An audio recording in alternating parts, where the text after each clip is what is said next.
وَآتُوا الْيَتَامَى أَمْوَالَهُمْ، اور یتیموں کو ان کے مال دے دیا کرو۔ یہ نہیں ہے کہ تمہارا بھائی مر گیا اور تم پیچھے سے جو ہے وہ اپنے بھتیجوں کے مال پہ قابض ہو جاؤ، نہیں، کفالت کرو لیکن ان کا مال ان کو ان کا حصہ دو۔ وَلَا تَتَبَدَّلُوا الْخَبِيثَ بِالطَّيِّبِ، اور ردی مال دے کر اچھا مال نہ حاصل کر لو ان سے۔ یعنی اب جائیداد تقسیم ہو رہی ہے، ایک بھائی مر گیا ہے، دوسرے بھائی نے کہا کہ اچھا اب وراثت تقسیم ہونی ہے تو یہ تو میں یعنی اب مال میں سے اچھا مال اپنے پاس رکھ لوں، برا اس کو دے دوں، یہ کام نہیں کرنا۔ وَلَا تَأْكُلُوا أَمْوَالَهُمْ إِلَىٰ أَمْوَالِكُمْ، اور نہ کھاؤ ان کے مال اپنے مالوں میں ملا کر، کہ یعنی اب آپ کے جی میں تو اس نے سلوک بھی کر رہا ہوں، چلو میں بھی کچھ تھوڑا بیچ میں سے لقمہ لے لوں۔ اس میں ایک درجے کی اجازت ہے، وہ آگے آئے گی کہ اگر کوئی غریب ہے نا تو بقدر ایفرٹ وہ لے سکتا ہے، وہ بالکل بھی فینیٹک ہونے کی ضرورت نہیں، لیکن جو بندہ غریب نہیں ہے وہ اس طرح نہیں یتیم کا مال لے سکتا۔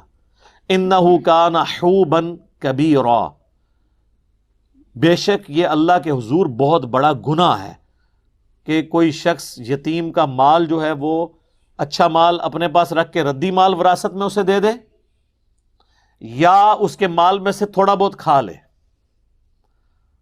وَإِنْ خِفْتُمْ، اور اگر تمہیں یہ خوف ہو، اللہ تقسطوا فی الیتامى، کہ تم یتیموں میں انصاف نہیں کر سکو گے، تو کانٹیکسٹ اس کا یہ ہے کہ پھر یتیموں کے ساتھ نکاح نہیں تم نے کرنا۔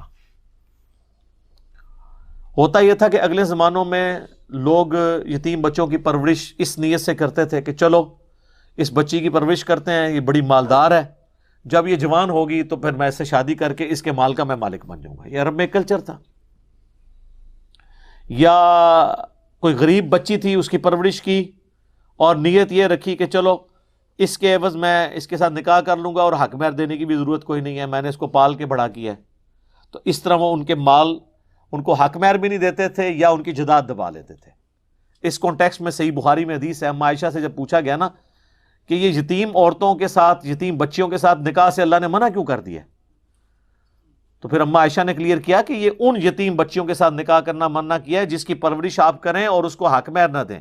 ہاں اگر آپ نے اس کی پرورش کی اور اس کا حق مہر اس کو پورا دیا اور انصاف کیا تو یتیم بچی سے نکاح ہو سکتا ہے۔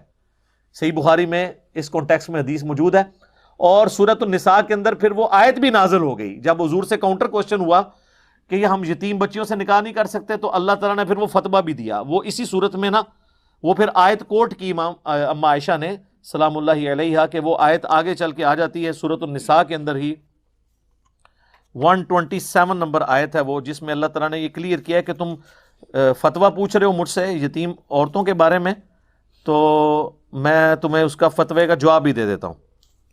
127 وَيَسْتَفْتُونَكَ فِي النِّسَاءِ، اور اے نبی یہ آپ سے فتویٰ مانگتے ہیں، آپ کا اوپینین پوچھتے ہیں عورتوں کے معاملے میں، یعنی وہ کن عورتوں سے اللہ تعالیٰ نے منع کر دیا ہے سورۃ النساء کے اندر کہ یتیم عورتوں سے نکاح نہیں ہو سکتا۔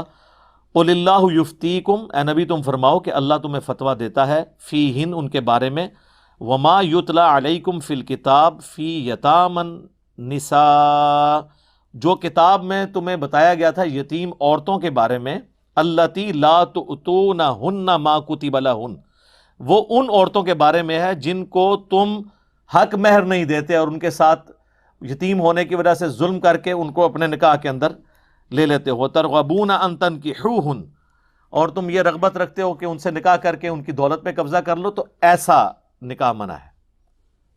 اور پریفر یہی ہے کہ جس بچی کو آپ نے پالا آپ اس سے شادی نہ کریں، بلکہ اس کے ولی بن کے اس کی شادی کہیں اور کریں تاکہ اس کے ساتھ کہیں ظلم ہو تو آپ اس کے پیچھے کھڑے ہوں۔